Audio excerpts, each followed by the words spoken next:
اللہ الرحمن الرحیم السلام علیکم۔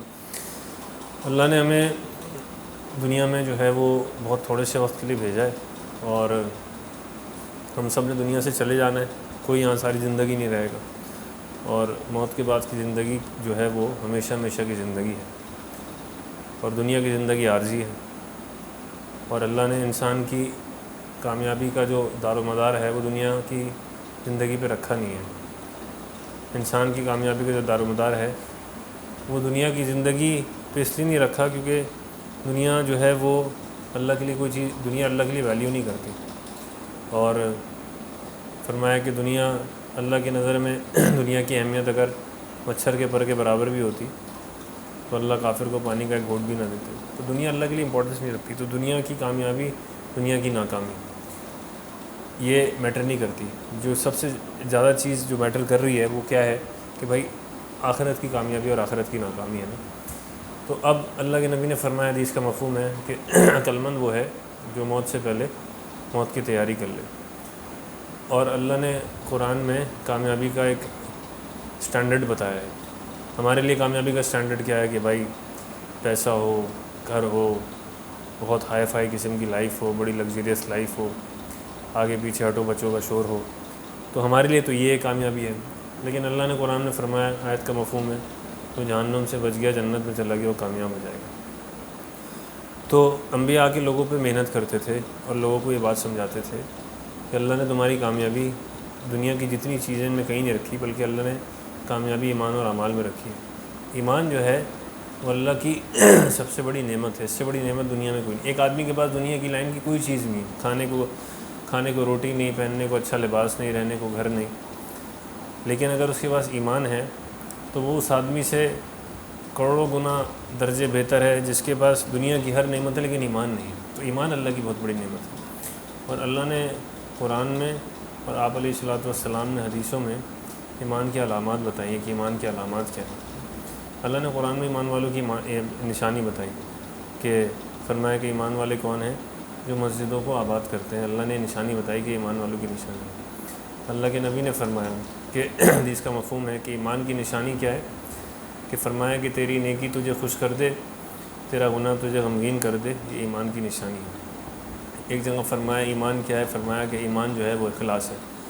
تو سب سے پہلی چیز یہ ہے کہ انسان اپنے ایمان پہ محنت کرے۔ ایمان کیا ہے کہ انسان کے دل کے اندر سے لا الہ الا اللہ کیا ہے کہ انسان کے دل کے اندر سے سارا اللہ کا غیر نکل جائے اور ایک اللہ کی ذات علی کا یقین دل کے اندر آ جائے۔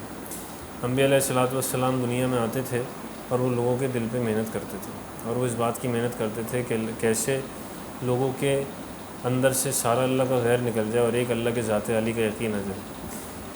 اور انبیاء لوگوں کو اللہ کی ذات سے متاثر کراتے تھے، اور انبیاء یہ بتاتے تھے کہ یہ جتنی کائنات کے اندر بنی ہوئی چیزیں ہیں، یہ جس طرح بننے میں اللہ کے حکم کی محتاج تھی، اس طرح نفع نقصان پہنچانے میں یہ اللہ کے حکم کی محتاج ہے۔ ان چیزوں سے، ان نقشوں سے وہ ہوگا جو اللہ چاہیں گے، وہ نہیں ہوگا جو میں اور آپ چاہیں گے۔ یہ چیزیں جیسے بننے میں اللہ کے حکم کی محتاج تھیں، نفع نقصان پہنچانے میں اللہ کے حکم کی محتاج ہے۔ نفع نقصان اللہ کے ہاتھ میں۔ اللہ کی ذات جو ہے وہ بہت طاقت والی ذات ہے، اور اللہ انسان کی ضروریات کو پورا کرنے میں، اللہ انسان کو پالنے میں کسی سبب کے، کسی نقشے کے محتاج نہیں۔ اللہ جو چاہیں اپنی قدرت اور اپنی طاقت سے کرتا ہے۔ اللہ کا چاہنا ہو جانا، مخلوق کا چاہنا صرف چاہنا۔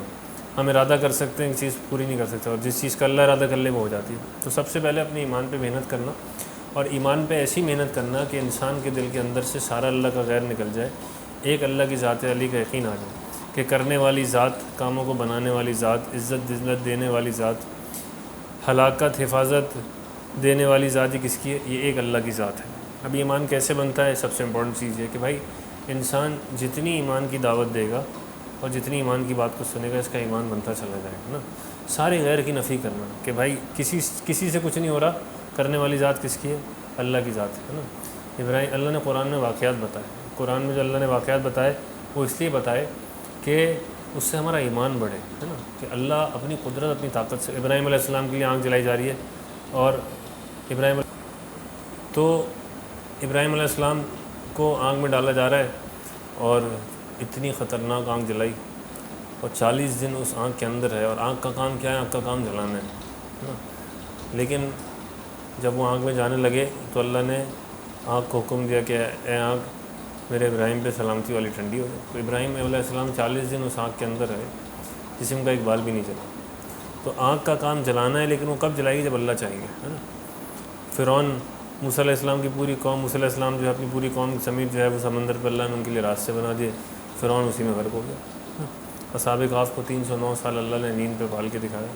یونس علیہ السلام 40 دن مچھلی کے پیٹ کے اندر ہے.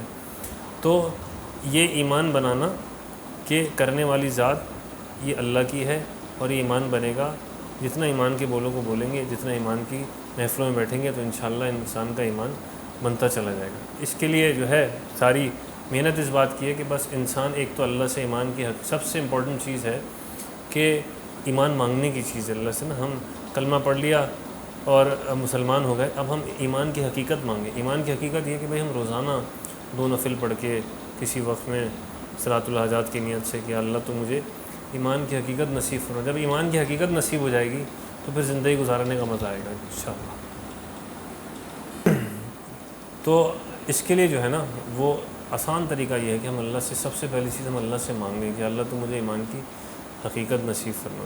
ایمان کی حقیقت آئے گی تو چیزیں آسان ہو جائیں گی. تو جتنا اللہ سے مانگیں گے اتنا ہمارے لیے آسانیاں ہوتی چلی جائیں گی. تو انشاءاللہ آگے بھی ہم کچھ چیزوں پہ ڈسکس کرتے رہیں گے. اور باتیں کرنا تو ایک وہ ہے کہ بھائی کہنے والا سننے والے سے زیادہ محتاج ہوتا ہے. میں بھی آپ سے زیادہ محتاج ہوں, اور یہ کہنے کا مطلوب و مقصود بھی یہی ہے کہ بھائی میرے اندر بھی بات آ جائے. تو انشاءاللہ نیکسٹ ٹائم جب آئیں گے تو پھر کسی اور ٹاپک پہ بات کریں گے انشاءاللہ. تب تک کے لیے السلام علیکم.